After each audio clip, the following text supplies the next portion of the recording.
Today we are going to talk about non-destructive testing. This is the most important topic of engineering physics. In engineering physics, non-destructive testing explains us about the testing of materials. Let us talk about non-destructive testing. We will study various methods on non-destructive testing. The first method which we are going to study is liquid penetrant method. With respect to that, we will be also talking about the two more methods, that is ultrasonic testing. There will be three methods which we will be going through. The first method of NDT, in which we are using ultrasonic waves, are pulse ecosystem. In the same manner, the second one is visual, and the third one is ultrasonic flow detector. The other name of ultrasonic flow detector is the through transmission system. Today we will be learning that how the materials are being tested so that we can just get rid of the defects present inside during the production or while the use of that material at a particular place. Non-destructive testing is a method through which you can not only just test the material, but you can test that material without any damage, because in other testing methods the materials are being damaged. So that we are using a type of non-destructive testing method. In this method, the material is not get damaged, and in the same manner you can use that material and you can also test that material while using that. Let us go to the first presentation of that non-destructive testing, and let us define first of all that what is non-destructive testing. Let us go to the introduction. The process of testing the material without causing any damage or reducing the service life of the test specimen, that is non-destructive testing. While doing non-destructive testing, the service life of that material is not affected, and in the same manner no damage is caused during this type of testing. We can also name it as NDT, that is non-destructive testing.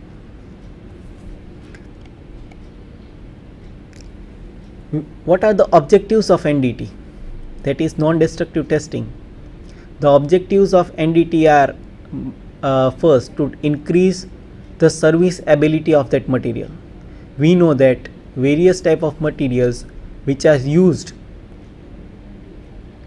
are not having that much ability to have more lifespan. Now we want to increase the lifespan, and that's why we can just test that material before production also and after production while using also. That means we can increase the service ability of that material. In the same manner, while doing non-destructive testing, we can also increase or improve, actually we can improve the productivity of that material.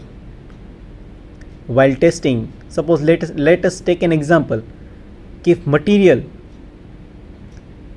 is being produced in a particular small scale or industries, and if that material is having a defect, let us take an example of casting.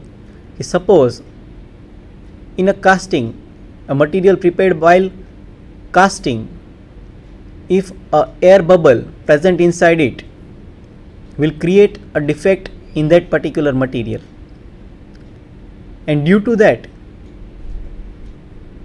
when that material will be in use, it will be having many defects inside it. So if we are testing it before with the help of known destruction, we can just improve the productivity. To increase the safety, also we can just use the NDT. While using that material, we just don't know that defects are present inside it or defects is being created in that material. So if we are testing that material with this non-destructive testing method, we can just increase the safety measures. These are the three objectives, that is to increase the serviceability, the second one to improve productivity, and the third one to increase the safety.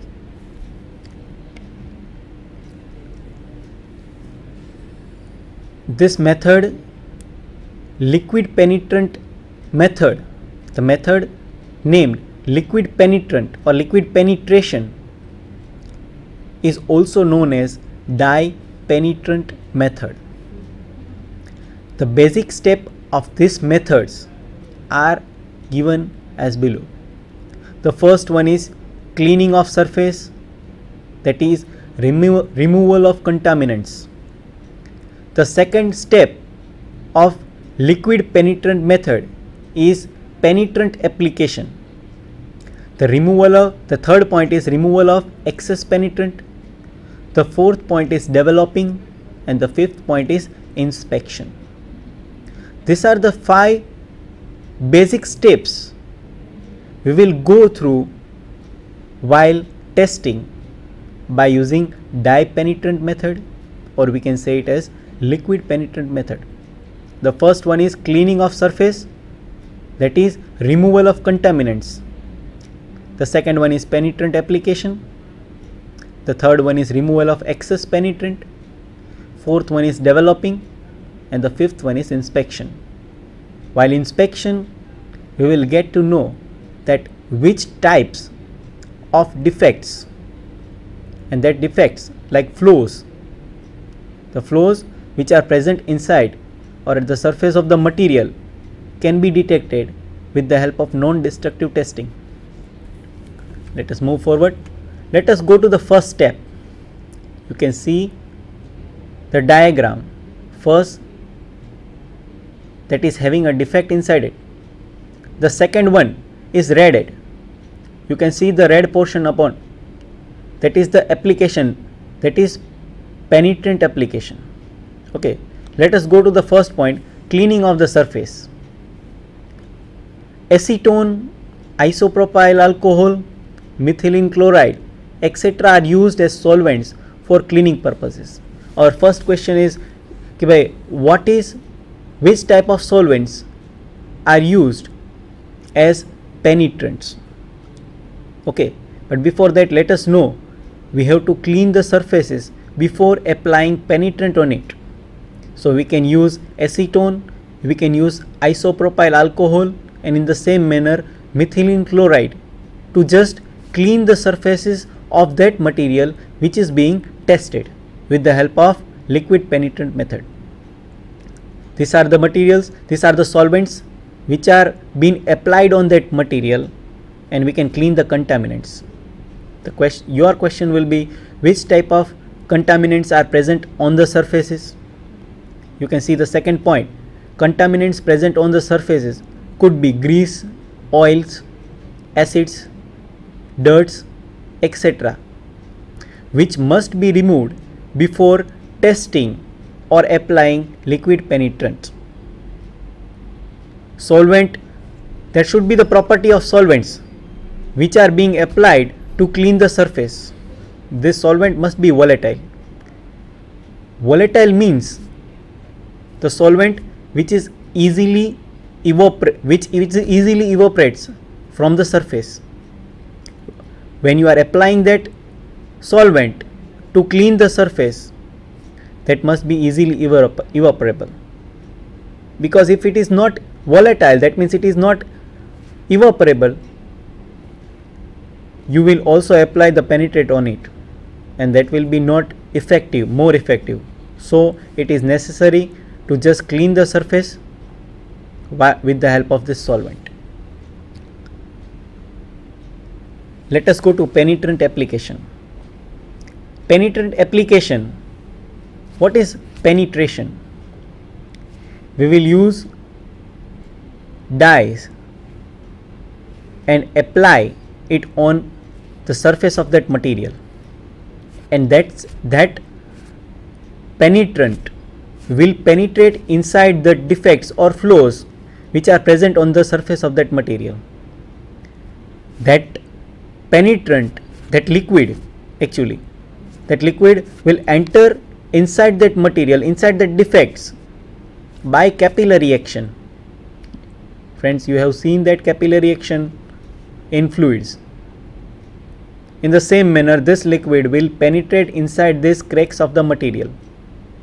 The first one is penetrant will seep into minute surfaces, opening by capillary action. In the same manner, second, penetrant must be containing high fluidity. Now the question is, which type of penetrant, which type of properties must penetrate contain? The penetrate should be high fluid, the fluidity of that liquid should be high, the fluidity of that penetrant should be high. In the same manner, it should be low viscous, with the help of which, if it is low viscous, that material will penetrate inside the minute cracks of that surfaces. And in the same manner, it should be having higher wettability.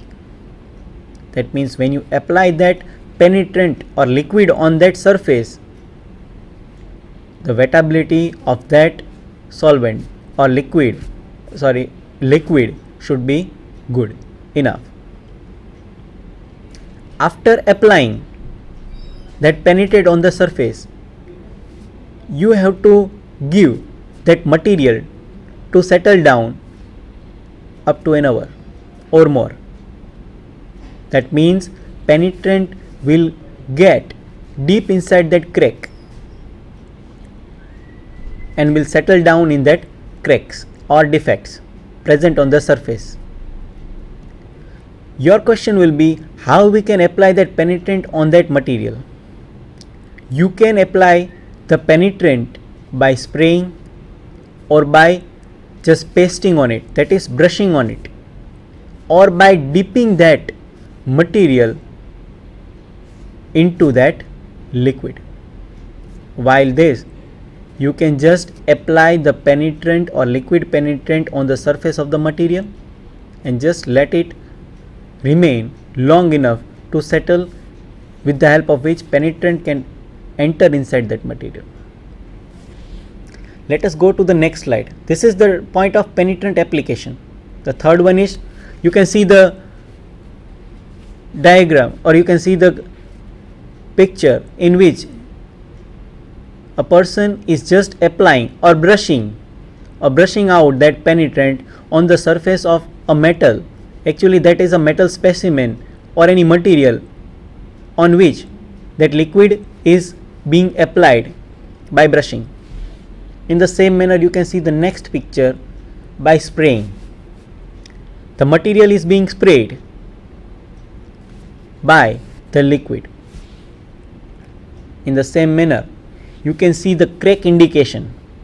You can see that material surface in the picture. That picture is having a crack inside that, and the red portion represents the liquid which is just entering after penetration inside that crack or defect.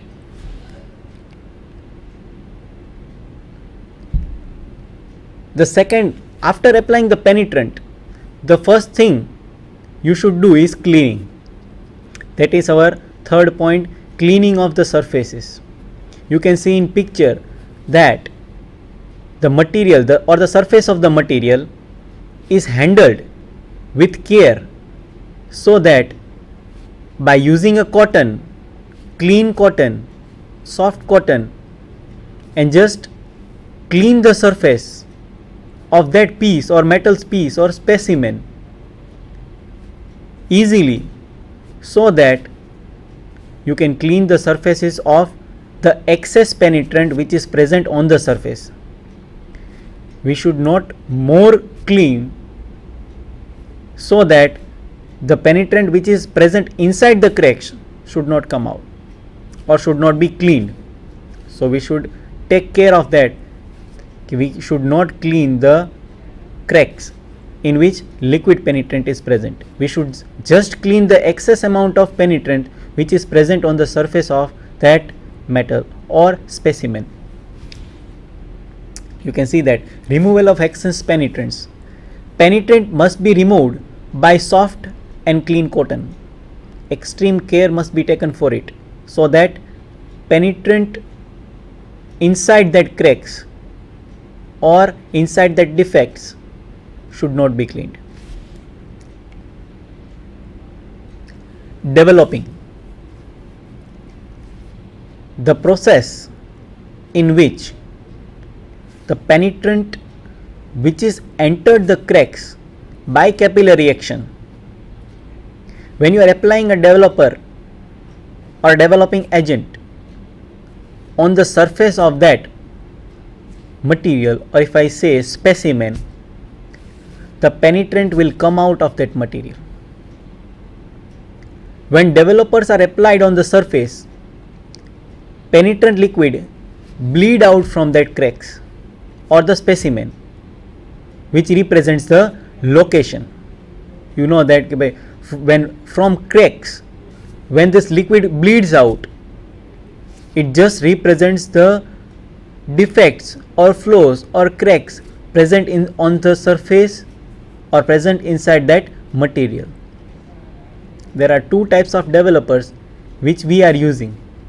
The first developer is wet developer and the second one is dry developer. The wet developer